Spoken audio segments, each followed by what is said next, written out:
Hi, I'm Shiffy Crane. I'm a geriatric care manager and a gerontologist, and I help families and seniors dealing with health issues. One of my goals is to make sure that if you're a caregiver, you keep your sanity. Being a caregiver for an adult, especially a parent, is very, very challenging. And I've had some experiences both as a daughter and as a professional. So what makes it so hard? Well, the main thing is we were never prepared or taught how to give care to other people. As a parent, we learn through doing, and we have lots and lots of resources. But caring for an adult or an elderly adult really can push your buttons. So the first thing you need to do is remember you have to take care of yourself. That means allowing yourself to make mistakes. It means asking other people for help. And I know that that's something we rarely want to do. When we take care of somebody who has physical or cognitive problems, we think, oh, it's already bad enough for them.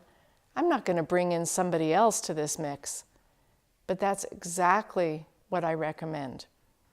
Bring in other family members, friends, or hired help to be a companion and to be an extra set of eyes and ears for you. As a caregiver, what I have found is that you tend to neglect your own health as well.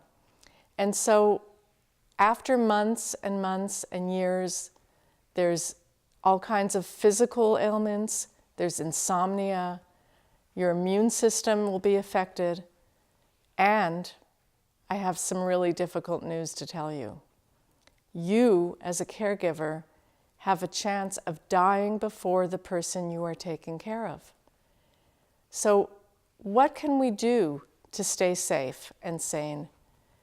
If you do have a routine or a schedule, calendar in time for yourself and time to do something enjoyable, whether it's going for a walk, seeing a movie, taking a class.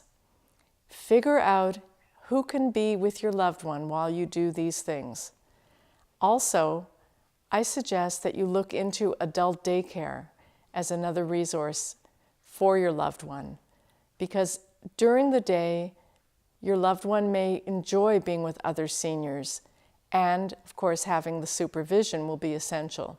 And that will give you a little bit of time to take care of your own errands and your own health.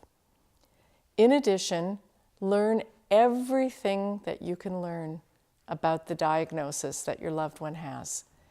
Learn, take classes, and if possible, find a support group.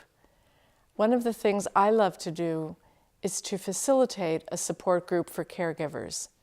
And it gives you a chance to vent and also to learn from other people. The next area of concern is have realistic expectations of your loved one.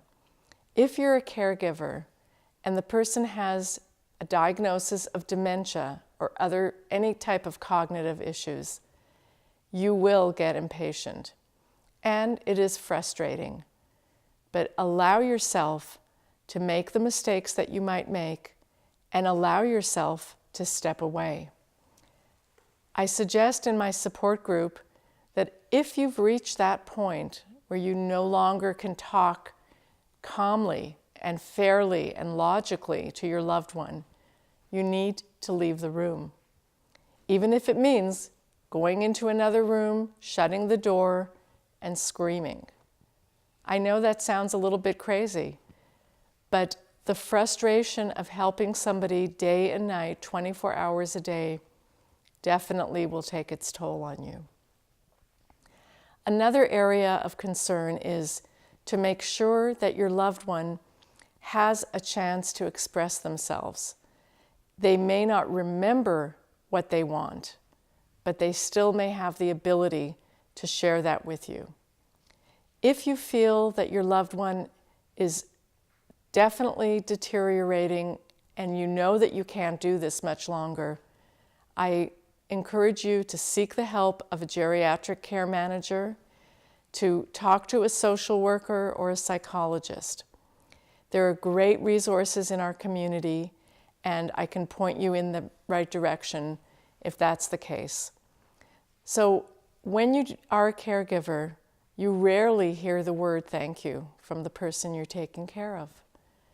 However, you know that what you're doing is very, very important. And I encourage you to learn from others who are also on that caregiving journey. One last thing. It's very helpful if you keep a binder, a large notebook, with all your loved ones' medical information, doctor's appointments, the powers of attorney, the list of every procedure they've had, and also the names and phone numbers of all their physicians. This will be of help if something were to happen to you and there's an emergency and someone else will be stepping in to care for your loved one. So keep that in mind, and also it will be a very good reminder for you if you have to follow up on certain appointments, labs, etc. Thank you so much. I hope this has been of help.